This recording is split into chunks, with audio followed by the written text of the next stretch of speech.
My best friend is getting married in 4 weeks but just told me she loves me more than her fiance and hopes I feel the same way. Posted by you/throwaway WW24. My 35M friend Bree, 35F, just told me she loves me 4 weeks before her marriage, and I am not sure what I am supposed to do here. I want to know if I am doing the right thing. To give some context, I lost my wife 2 years ago. I have a 5-year-old daughter. I have not dated in the last 2 years because I have major trauma from losing my wife. I still love her a lot and don't think I am ready to move on. I have invested all my time in my daughter, who looks exactly like her mother, and my work to keep my sanity over the last 2 years. I have been friends with Bree since we were in elementary school. We lived in the same neighborhood growing up and were best friends. She is an awesome person, and we were inseparable growing up. The weirdest part was that we had completely different personalities. She was very outgoing and always had a lot of friends. I am a big introvert, and Bree, along with a few friends, was all I needed. Bree was a serial dater, and I don't remember any time since middle school when she was single. Bree and I never dated, though. Bree and I also went to the same college. She never had a stable boyfriend but just jumped from one relationship to another. I, on the other hand, did not date seriously until my junior year. When I met my wife, she was a freshman, and we hit it off instantly. We fell for each other and spent all our time together. This strained my relationship with Bree, as I would generally hang out with my wife instead of her. That was the time Bree and I slowly started drifting apart. After college, I moved to a different town for my job, and Bree and I occasionally messaged each other, but nothing beyond that. Bree attended my wedding, and that was the last time I saw her. We kept in touch, but mostly by commenting on each other's pictures or keeping each other updated on significant life events. Bree did reach out to me when my wife passed away, and we talked on a phone call. Last year, Bree and her fiance moved to my city. I was still grieving, and both of them have been an amazing support for me and my daughter. My daughter loves dancing, and Bree helped me enroll her in dance and gymnastics classes and sometimes takes her to them.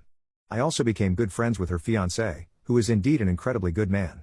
My daughter also loves Auntie Bree, and Bree sometimes helps me babysit. Last week, Bree came to my house and asked if we could talk. Her tone sounded serious. She told me that over the last few months, she feels like she has started to develop feelings for me and is not sure anymore if she wants to go ahead with the wedding. She felt I also had started developing feelings for her. I told her that I am not ready for any relationship before I can deal with my mental health, for which I go to a therapist regularly. She tried to convince me that she loved me, that we are soulmates, and that she felt we were meant to be together. However, I do not have the same feelings for her. I love her as a friend, but nothing beyond that. We were both emotional, but she said she was glad we talked about this. She left after that. Bree called me that night and told me not to talk about our conversation with anyone. I thought a lot about it and decided that I would not tell her fiancé about my and Bree's conversation from last week. I feel it's their relationship, and I do not have the right to ruin their moment if Bree decides to go ahead with the wedding. However, I feel guilty that her fiancé does not know anything about this and is going into a marriage where Bree might not be fully ready for it. Can you guys give suggestions on what I should do in this case? Am I wrong for not telling her fiancé about our conversation? Update 27 days later. A month ago, I, 35M, wrote a post about my friend Bree, 35F, telling me she loved me just 4 weeks before her wedding. The past month has been crazy, and my whole world has turned upside down. For context, I lost my wife 2 years ago, and we have a 5-year-old daughter. Bree and her fiancé Jason, 33M, moved to our town a year ago. We reconnected as friends, and they've done a lot to cheer me up this past year and help me return to a sense of normalcy. After Bree told me she loved me, I told her I wasn't ready to move on because I still miss my wife. She said she understood, and I didn't hear from her or Jason for a few days. The guilt was eating away at me because I wasn't sure if I should tell Jason what she had said. Thanks to everyone who commented on my previous post, your advice helped me think through the situation. I finally called Bree after a few days and asked her to meet me for lunch. I asked if she was going ahead with her wedding. She broke down and told me she wasn't sure. I told her she should at least talk to Jason about her feelings and not be dishonest with him. I also assured her I wouldn't say anything to Jason, but I just wanted her to be happy. She said she understood and left. That night, I put my daughter to bed and was watching TV. Around 9:30 p.m., I heard a loud knock on my door. It was Jason. When I opened the door, he was in tears. He started yelling at me, asking why I had to steal Bree of all people. I tried to calm him down, but he just kept shouting. I was trying to get him to sit on the bench on our porch and told him my daughter was sleeping upstairs. However, he was getting more and more physical. He punched me in the face, and I was able to push him off. I told him to leave my house, and he sat in his truck and drove away. I immediately called Bree, and she was crying and didn't sound well. She told Jason she couldn't marry him because she had feelings for me.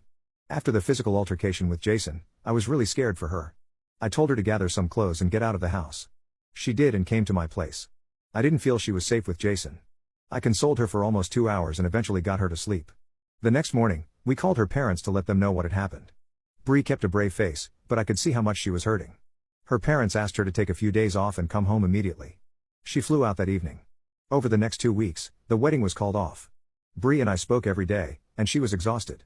She talked to Jason a few times, and he kept asking her to take more time to think things through. However, I think Bree just wanted to move on and decided to break it off with Jason. Bree has been staying with us for the past 2 weeks. She still has a job here and went back to work last week. We've talked in detail about what happened. Bree told me she and Jason had been dating on and off for the past 4 years. Jason isn't very career-oriented, while Bree is excellent at her job. She felt he was a nice and reliable person but had doubts about him from the beginning. She felt she wasn't getting any younger, so they decided to get married. When she heard about my wife passing away, she felt really bad and wanted to be there for me. When she got a big promotion that allowed her to work in a corporate office, she chose my city and moved here. Jason moved with her and got a new job. She said she didn't have romantic feelings for me back then. But as she started spending time with my daughter and me, she began feeling the bond we used to share growing up. Except now, I was the broken one, and she was taking care of me. She realized she enjoyed her time with us more than with Jason. She admitted she made a mistake with Jason and that what she wanted had been right in front of her all along. Over time, she started thinking about me in that way and eventually confessed. She said she knew her relationship with Jason was over the moment she told me how she felt. It's a messy situation, but I'm glad she realized this before getting married rather than after. As for Jason, I feel bad for him. He's moving back to our hometown to be closer to his family. He's still in their apartment but plans to move next month. I know many of you are curious if Bree and I are dating. We're not. I don't think I can date anyone right now, and neither should Bree. She's my friend, and I'm happy she's staying with us until everything is sorted out. My daughter loves having Auntie Bree around too, so that's a bonus. Plus, it's nice to see her slowly get back to normal.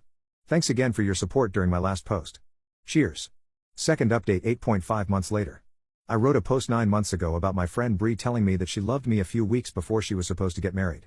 For context, I lost my wife 3 years ago, and we have a 6-year-old daughter. Bree and her fiance, Jason, moved to our town a year ago, and Bree confessed her feelings for me just weeks before her wedding. Things went south quickly, and Bree ended up breaking up with Jason and canceling the wedding. She was staying with us when I last shared an update. I think the story was picked up by some popular YouTube channels, and people have been messaging me to find out what happened afterward. I wanted to maintain our privacy, especially since many of our family members saw the video and recognized my post. They didn't know that Jason had assaulted me, and I had to assure everyone that we were safe and okay.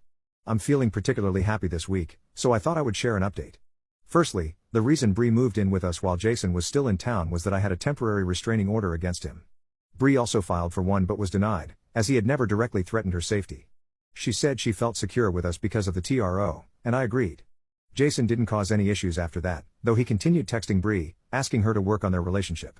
Eventually, he moved back to our hometown in February, and we haven't heard from him since. Bree got her own apartment once Jason left town, but she remained very much a part of our daily lives. I enjoyed having her around, and my daughter loves her. In April, Bree brought up the idea of us dating again. I explained that I wasn't over my wife's death and didn't want to be unfair to her because I still love my late wife deeply. Bree told me she knew she could never replace my wife, nor did she want to. She shared a beautiful analogy. She said my heart is like a big pot. It holds a lot of love for my late wife, but it also made room for more love when my daughter was born. Loving her wouldn't erase my love for my wife or daughter, it would simply mean there's more room in my heart than I realized. I took a month to think it over, talking to my mom and mother-in-law, my late wife's mom, who both encouraged me to give a relationship with Bree a chance. We officially started dating in May, and it's been surprising how quickly we fell in love. I think the strong foundation of our friendship helped a lot. The last 6 months have been amazing, and I've never seen my daughter so happy. She's a big chatterbox now and insists that Bree comes to all her school events and recitals. Sometimes, I feel a little jealous of their bond and even a bit left out of their little chats. The reason I'm writing this update is that I'm planning to propose to Bree this Christmas. It's not a surprise proposal. We went engagement ring shopping last weekend and finalized the ring. We also have wedding plans for next summer. I know it seems quick, but I can't imagine spending the rest of my life with anyone else. Bree deserves to officially be part of our family. My daughter is thrilled, and she and Bree are already shopping for dresses for the engagement photoshoot. Our families couldn't be happier, and we plan to get engaged at a small gathering of family and friends over Christmas weekend in our hometown.